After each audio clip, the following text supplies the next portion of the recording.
and welcome. This is the news on NTA International. I'm Nancy Godi Angunihu. Courage Ogeriahi is on sign language. We're streaming live on Vision TV 247 and other social media platforms on your screen. First, the headlines. Correspondent takes a look at impact of Nigeria PNID judgment on Nigeria's image, NEMA in 2023. Senegal's Supreme Court rules against opposition politician Ousmane Sonko in next month's presidential election.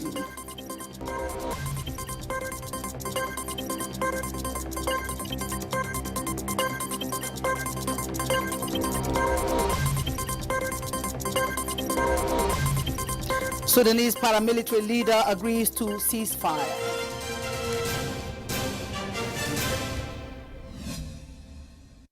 Now the news in full. President Tinubu celebrates the ingenuity, creativity and immense artistic talents of Nigeria's thriving entertainment industry and congratulates Funke Akindele on her record-setting film and commends the ace thespian for her contributions to the growth of the industry.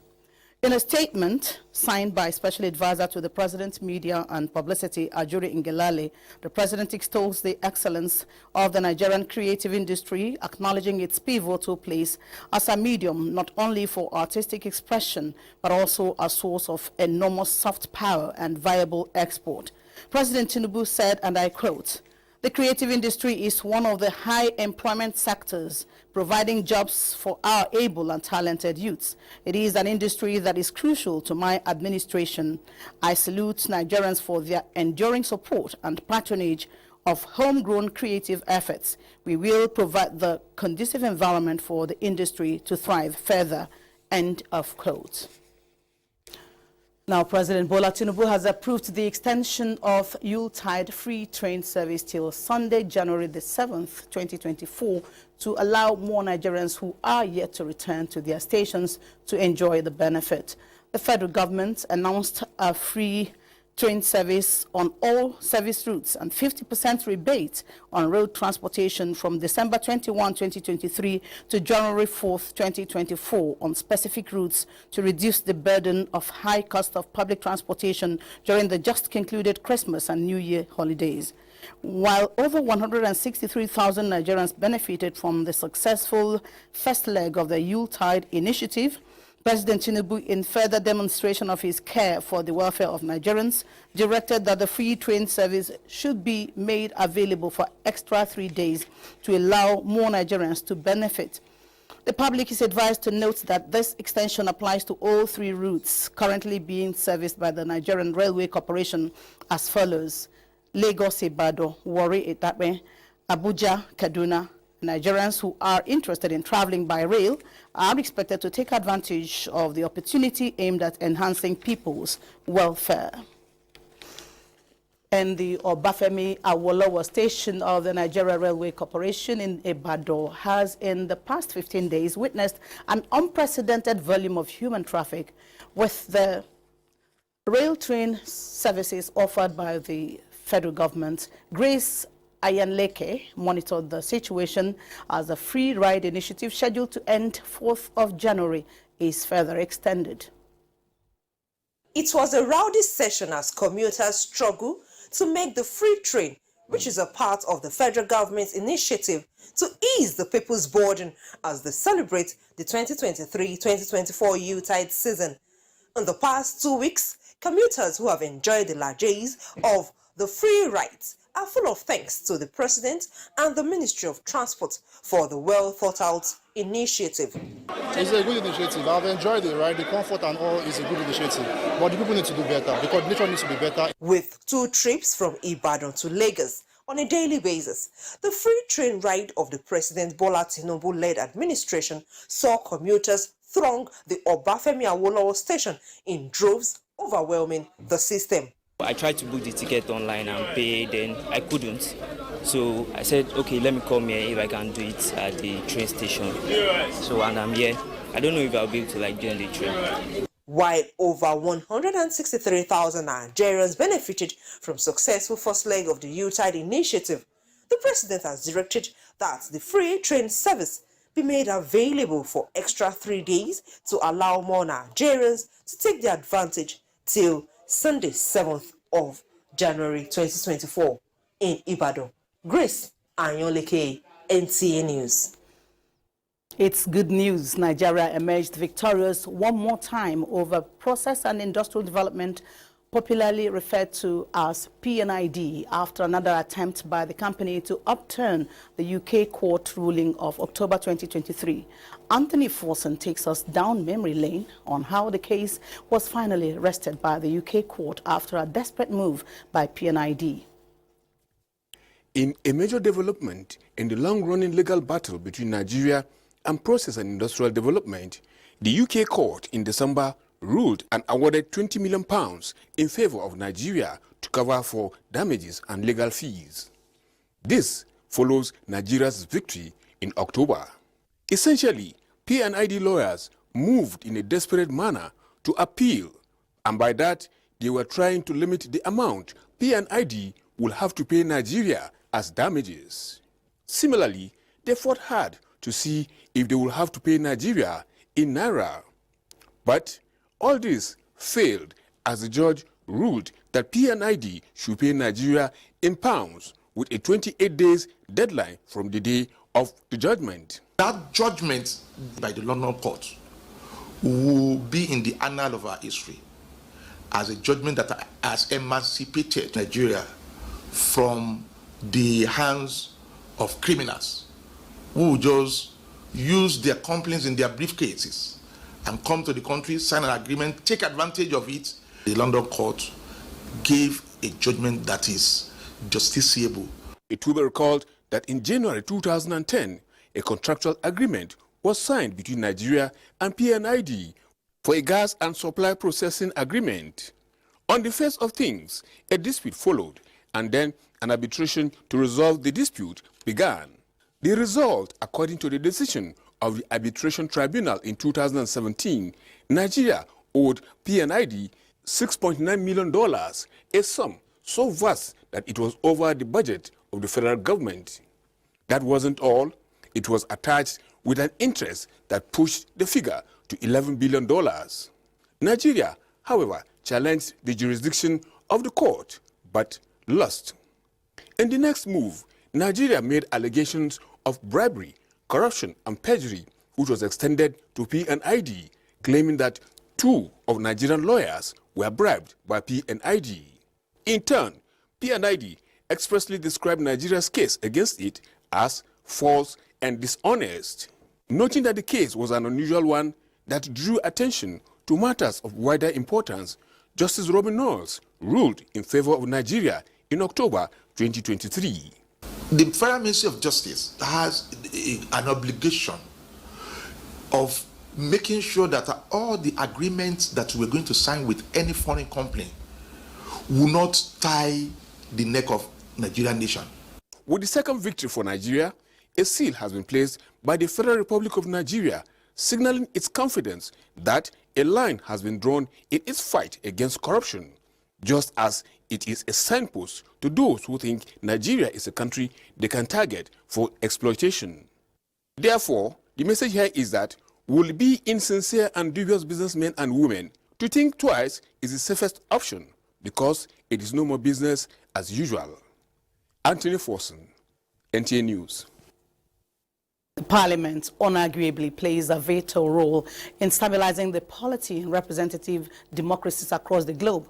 In Nigeria, for instance, this arm of government has been living up to its constitutional responsibilities since the return of democracy in the country 24 years ago. As we continue our sectoral report for 2023, Chukwunonsonwa Bweze in this report examines the performance of the legislature during the year under review.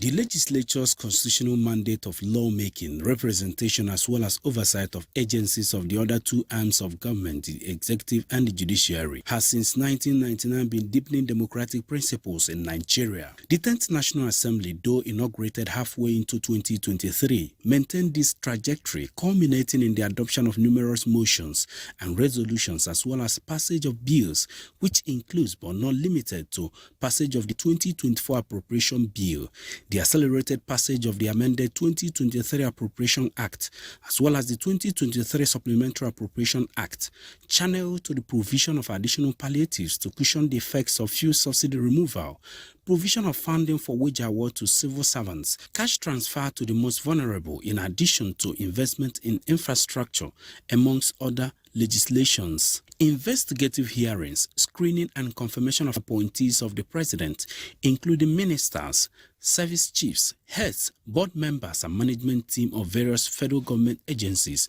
and approval of 11 new justices to serve at the nation's apex court were other milestones recorded by the legislature in 2023.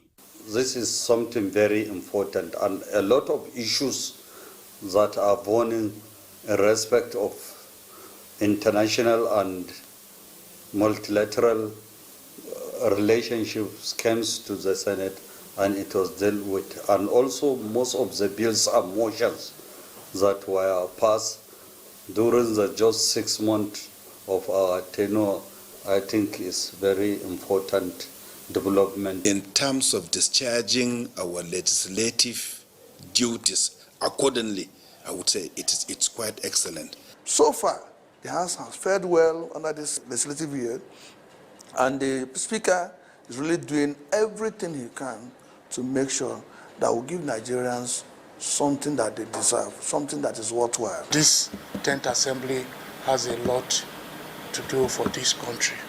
All we need is patience and the support and the understanding of the populace. These successes notwithstanding, expectations are however high in the new year as the 10th National Assembly works towards the realization of its 8-point legislative agenda. With the opinion and desire of the executive, and with the Senate, there is focus, stable, and desiring to stand for Nigerians. I believe that the combination will be excellent. We urge the critical stakeholders of this country, political leaders, civil society organizations, and security agencies to collaborate with the 10th Assembly by bringing out some very important issues that need to be addressed so that we can achieve a successful assembly. We have already blended with our ranking colleagues, and going forward by 2024, a lot will be done. You see the quality of people we have in the National Assembly. You see people speaking out, people criticizing objectively the budgets and making strong input. That is the way a National Assembly should function. So I see us, riding on a greater momentum in the next coming year. The cordial relationship between the legislature and the executive in 2023, many believe, is unprecedented and should be encouraged without undermining the principles of separation of power and independence of each arm of government.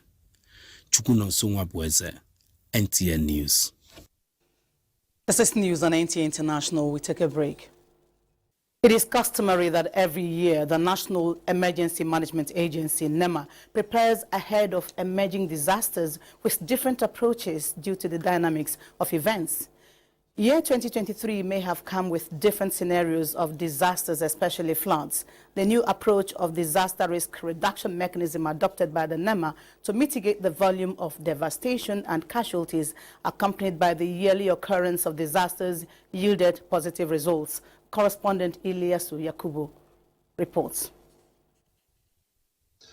Disaster management in all its ramifications requires high-level collaboration for effective mitigation. Nigeria has over the years been battling with the management of disasters year in, year on. These disasters range from flooding, building collapse, fire, road and air accidents, insurgency, and communal conflicts, among other forms of disasters. The most prominent among these disasters that is being predicted every year has been flooding, ravaging the entire country.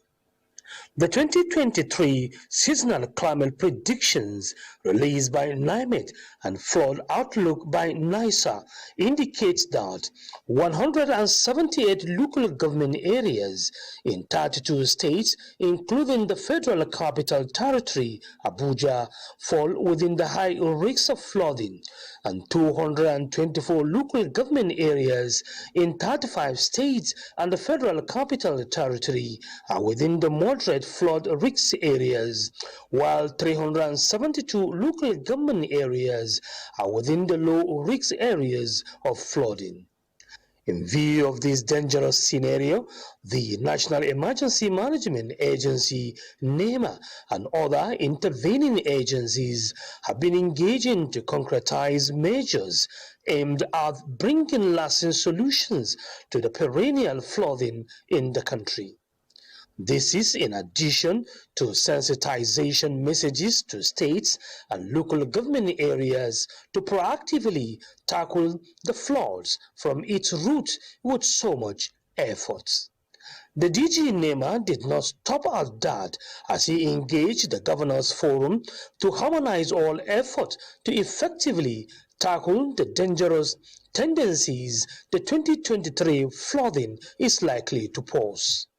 The entrenchment of the disaster risk reduction mechanisms by NEMA in states and local government areas with the establishment of the Local Committee on Disaster Risk Reduction played a major role in seeing to the effective mitigation of the 2023 flood devastation.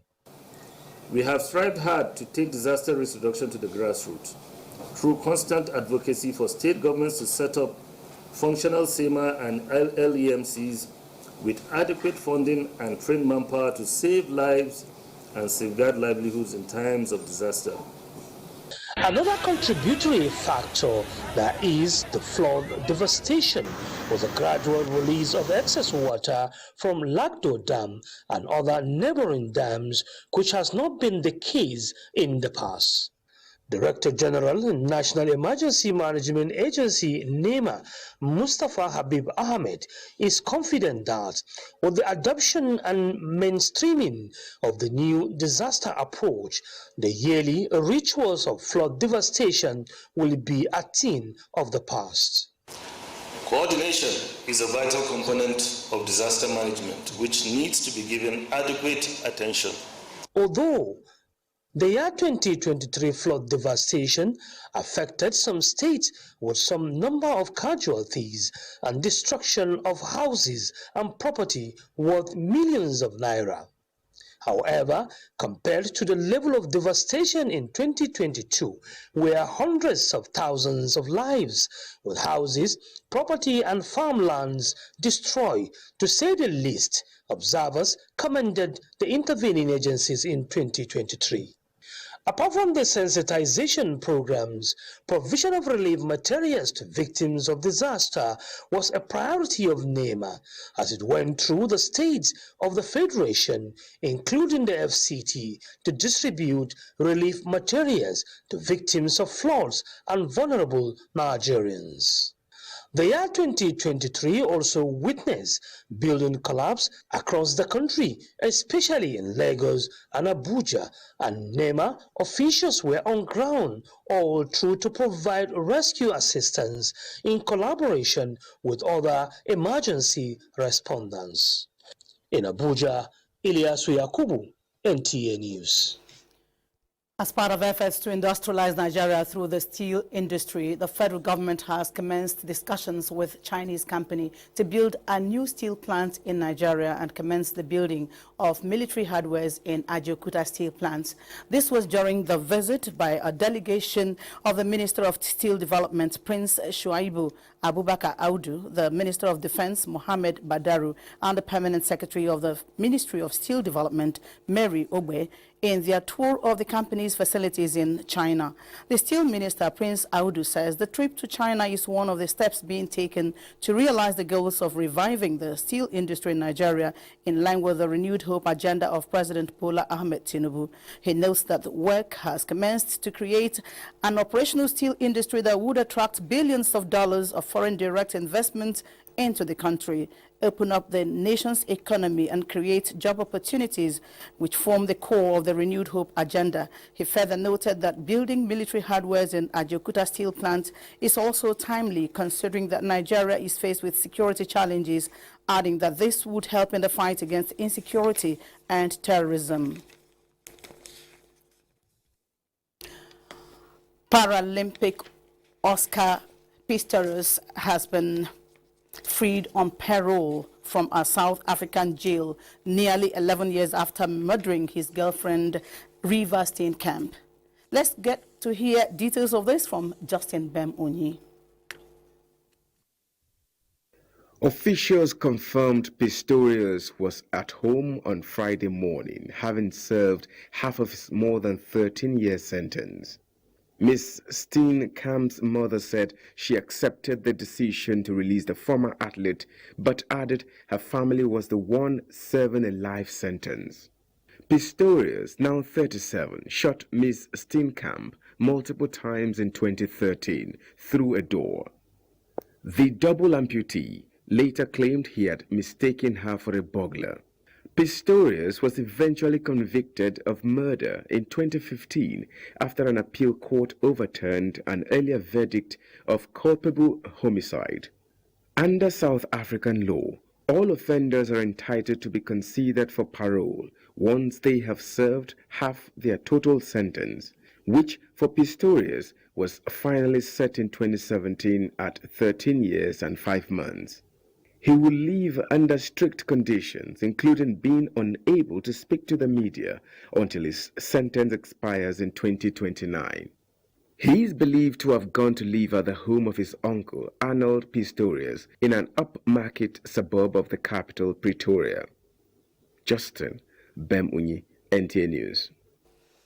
Sudanese paramilitary leader General Mohamed Hamdan Dagalo has expressed his commitment to a ceasefire to end the hostilities that have wrecked his country. This is even as fighting continues and there has been no progress on proposed peace talks between Dagalo and Sudan military chief General Abdel Fattah Burhan. Comfort Fashion reports.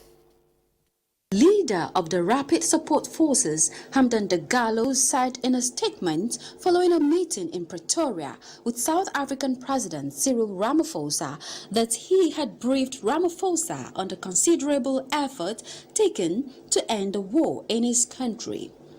According to the East African Regional Bloc (IGAD), the warring generals agreed last month to a face-to-face meeting and to start talks over a possible ceasefire, although no date or location for the talks have been announced.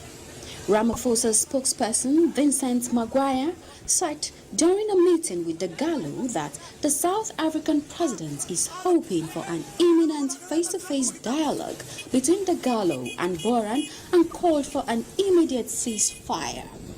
Tensions between former allies Dagalo and Burhan erupted in an all-out war in mid-April in the Sudanese capital, Khartoum, and elsewhere across the country. The fighting has killed more than 12,000 people, according to the United Nations, while doctors and activists said the real death toll is higher.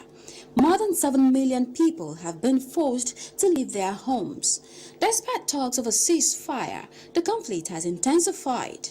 Last month, UN humanitarian chief Martin Griffiths said more than 500,000 people were forced to flee their homes in Jazeera province that had become a safe haven for civilians after the RSF attacked and took its capital, Wad Madani.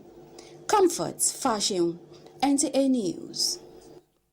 Senegal's Supreme Court on Friday ruled against opposition politician Ousmane Sonko in his appeal of a libel conviction, dealing another blow to his hopes of competing in next month's presidential election. Justin Bem-Onyi reports that Sonko is seen as a strong potential challenger in the race to succeed President Macky Sall, who is stepping down after 2 terms. À l'issue d'une procédure interne, Sonko, 49, has been battling various court cases since 2021.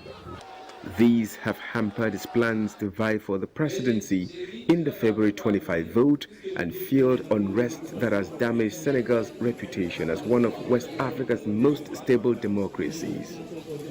After deliberations that extended from Thursday into the early hours of Friday, the court rejected Sonko's appeal against a May conviction that led to him receiving a 6-month suspended sentence for libel, lawyers involved in the case said. According to Senegalese law, Sonko cannot compete in the presidential race while such a conviction is upheld. Sonko's legal team said the setback was not final. The fight will continue, his lawyer Cyril Cledo Lee told reporters outside the court building in the capital Dakar. There was no immediate sign of public protest in response to the ruling. Sonko's legal saga started when he was accused of rape in 2021, sparkling deadly unrest across the country that has since flared up sporadically over various court decisions. Justin Bemuni, NTA News. Next is Saturday's weather prospect.